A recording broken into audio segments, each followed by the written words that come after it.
네. 예. 뭐 배우는 아직까지 모르겠다라고 하는 답변을 계속 받았고 내란 선전 선동이 되려면 기본적인 요건이 갖춰져야 된다라고 했는데 네. 선전은 설득과 격려. 네, 그렇습니다. 그렇죠? 예. 그 좀 전에 우리 의원님들께서 많이 말씀해 주셨는데 정광훈 목사가 이거 윤석열 대통령 구치소에서 끄집어 내와야 된다. 그리고 뭐라고 했나요? 지금 우리는 국민 저항권이 있다라고 하면서 이야기를 했어요. 이제는 세상이 바뀌었기 때문에 방송으로도 설득할 수 있고 격려할 수 있지 않습니까? 이 부분은 내란죄에 들어간다고 보십니까? 안 보십니까? 네, 정광훈 목사의 발언은 언론톡에서 저도 봤는데 기본적으로 발언을 하게 된 맥락이나 전반적인 경위를 종합적으로 해서 살펴봐야 될 것 같습니다. 더 잘 아시겠지만 명확하게 짚고 넘어갈게요. 형법상의 내란죄의 구성 요건에 충분히 들어가는 부분 아닙니까? 형법 PPT 띄워주세요. 형법 87조 내란 그리고 형법 91조에 국헌문란을 정리해놨습니다. 네네. 더 잘 아시겠지만 다음 PPT 띄워주세요.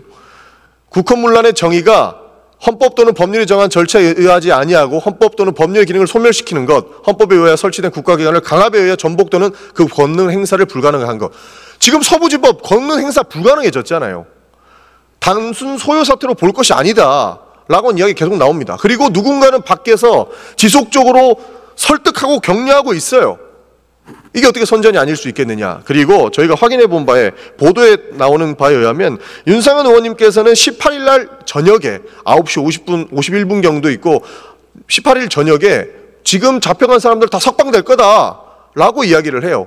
그리고 그 사람들은 그것을 커뮤니티에 퍼나르면서 곧 석방된답니다 라고 이야기하니까 이 사람들이 겁이 없어져가지고 법원을 침탈한 것 아닙니까? 그리고 조금 전 질의에서도 나왔지만 방화까지 하려고 했어요. 실제로 불 붙이는 영상으로 보이는 것이 나왔는데 방화까지 일어났어 봤습니까? 어떻게 됐겠습니까? 이 부분 충분히 내란 행위로도 볼 수 있지 않습니까?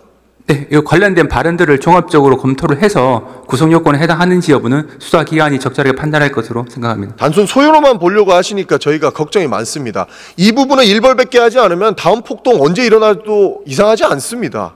차관께서 잘 챙겨주시길 부탁드리겠습니다. 네, 유념하도록 하겠습니다. 네, 그리고 하나만 더 여쭤보겠습니다. 지금까지 서부지법 폭동이 내란 행위에 닿을 수 있다라고 말씀드렸는데요. 우리 사회에서 내란으로 판단될 수 있는 여러 행위에 대해서 특단의 대책도 필요하다고 생각을 합니다. 네. 기본적으로 문제 제기는 있었으니까요. 미국만 봐도 트럼프 대통령이 취임하자마자 예전에 의사당에 난입했던 폭동자들을 사면했습니다. 아십니까? 네네. 예, 국정과 정파를 떠나서 이런 처리는 저는 정의롭지 않다고 생각을 합니다. 만약 그런 식으로 내란과 폭동 범죄를 처리한다면 나중에 사면해 줄 테니까 물리적으로 폭력을 일으켜보라 라고 하는 매우 부적적인 제안이 될 수도 있다고 생각합니다. 어떻게 보세요? 네, 기본적으로 모든 국민들이 주시해서 보고 있는 사건, 사태들이 벌어지고 있는데 이것이 어떻게 처리되는지 여부는 향후 국민들을 하여금 향후 유사한 사건이 생길 수 있는 불안감을 어느 정도 해소시킬 수 있는지 직결되는 부분이라서 상당히 중요하다고 생각합니다. 윤석열 대통령께서 체포되시면서 정권 연장해야 된다 이런 말씀하셨거든요. 저는 대통령 사면권을 염두에 둔 발언이라고 생각을 합니다. 그런데 또다시 이 물리력 충돌을 이루고 나서 미국을 봐라 사면해야 된다라는 여론으로 반전시키려고 할 것이고 다시 이 폭동자들이 사면되는 이런 말도 안 되는 상황까지 갈 수 있기 때문에 미리 이 보안 장치를 해놔야 된다라고 말씀을 드리는 겁니다.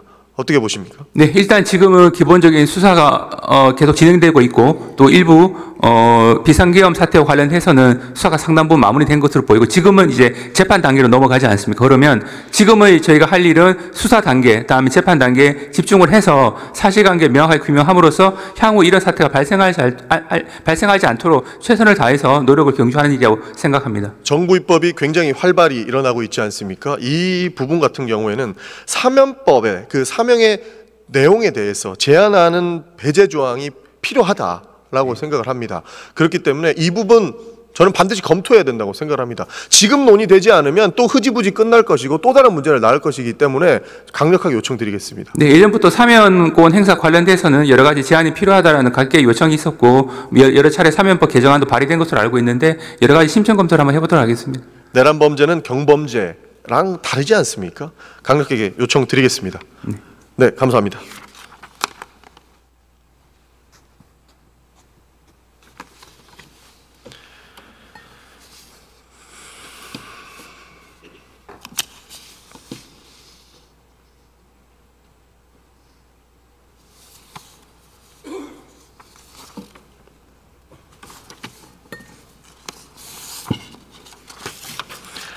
네, 윤석열 정부에 들어서 합법과 불법의 기준이 도대체 무엇인지 뒤죽박죽이 되었습니다. 자기 행동은 합법이고 상대의 행동은 불법이라며 강변하고 있습니다. 따라서 판단의 기본을 세우기 위한 헌법 규정으로 돌아가야 합니다. 형식적 절차와 내용적으로 요건을 갖추지 못한 비상계엄은 위헌입니다. 국민의 기본권을 본질적으로 침해한 포령도 위헌입니다. 헌법이 부여한 권한을 사법권을 행사하는 법원과 판사에게 물리적으로 폭력으로 가하는 것은 당연히 위헌입니다. 이러한 위헌 행위를 저항권으로 포장하는 것조차 말 안 되는 궤변이자 헌법이 허용하지 않는 불법 행위입니다. 헌법과 상식이 무시되는 엄혹한 시기입니다. 더 이상 사회를 망가뜨리지 않도록 혼신의 힘을 다하겠습니다. 이상으로 마치겠습니다.